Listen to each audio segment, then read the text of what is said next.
Broadcasting live from the Albay PIO News Center, providing you the most exclusive news update from all over the province. This is News at 12. In the local scene, the provincial government of Albay is gearing up to launch a new typhoon predictive analytics application aimed at improving disaster preparedness and response. Governor Noel Iruzal said that the app will support faster decision on evacuation, relief distribution, and protecting vulnerable communities. John Eugene Vincent N. Escobar of the Albay Public Safety and Emergency Management Office said that the app uses data from the Philippine Atmospheric, Geophysical, and Astronomical Services Administration to deliver accurate forecasts. Governor Rizal added that the tool will help identify areas likely to be affected by typhoons, improving early warning and risks management. The app was developed by the Albay Public Safety Office with external partners and funding from the United Nations Development Program, and its official launch date is still unknown.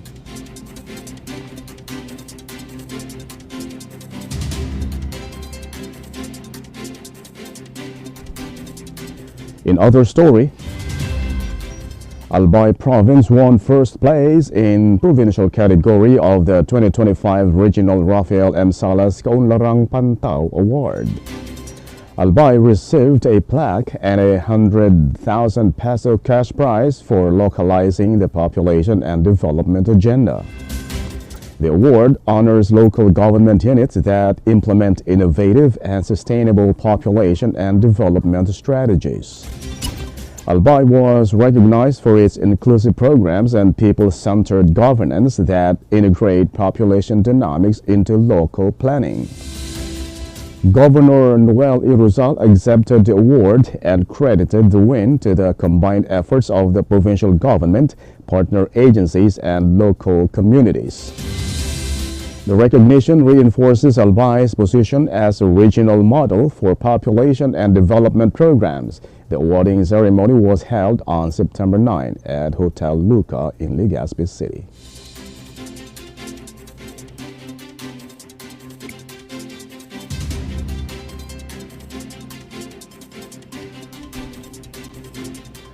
In the national scene, President Ferdinand Marcos Jr. launched the 2025 Social Security System Pension Reform Program, which introduced the first multi-year pension increase in Social Security System history. Pensioners will receive annual pension increases every September from 2025 through 2027. During the ceremony, President Marcos handed symbolic pension increases to 5 pensioners, representing 3.8 billion beneficiaries. He noted that the program marks the Social Security System's 68th anniversary. Kiddingly said, it matches his age. The reform grants a 10% yearly increase for retirement and disability pensioners, while death or survivor pensioners will get a 5% increase each year. President Marcos called on Social Security System and Government Service Insurance System leaders to protect pension funds with integrity. He stressed that they need to safeguard the hard-earned contributions of all pensioners.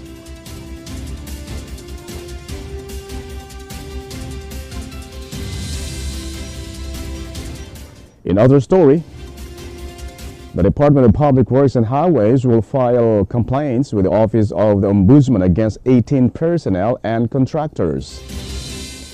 Those charged include the staff from the Bulacan 1st District Engineering Office and officials from Wawaw Builders, Sims Construction Trading, and St. Timothy Construction Corporation.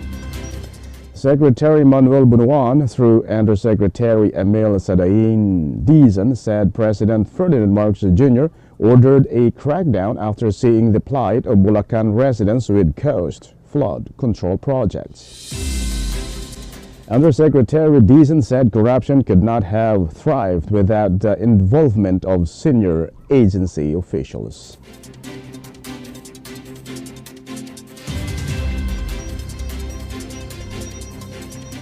In other news,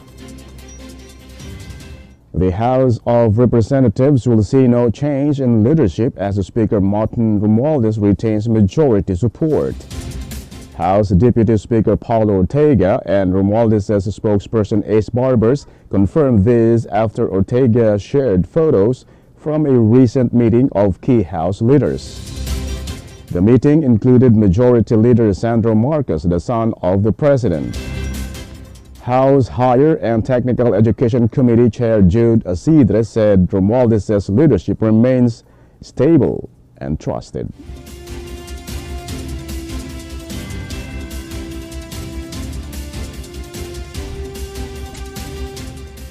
And in the news outside the country, China announced it will establish a national nature reserve at Scarborough Shoal, also called Bajo de Masinloc. The area is disputed with the Philippines and is referred to by China as Wanghean Island. China has controlled the shoal since 2012 after taking it from the Philippines. The Scarborough Shoal lies about 240 kilometers west of Luzon, the Philippines' largest island, and nearly 900 kilometers from China's Hainan province. The announcement comes weeks after a collision between a Chinese Navy ship and a Chinese Coast Guard vessel near the shoal.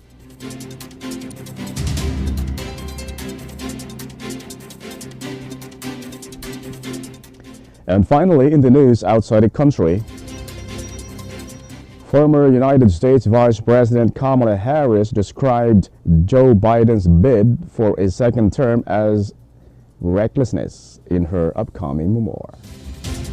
Harris replaced Biden as the Democratic presidential nominee in 2024 but lost to Donald Trump. She wrote that the then 81-year-old Biden often appeared fatigued and prone to mistakes, showing his age. Harris also criticized Biden's White House team for failing to support her and at times obstructing her. Biden withdrew from the 2024 race in July after a poor debate with Trump raised doubts about his fitness. Harris said there was no cover-up for Biden's condition but admitted his age was a concern. And that's all for the news at 12, September 12, 2025. We'll be back next week for more news updates. Thanks to our news writer Albay PIO and Leah Guazon. And on the technical side, Chad Bobis.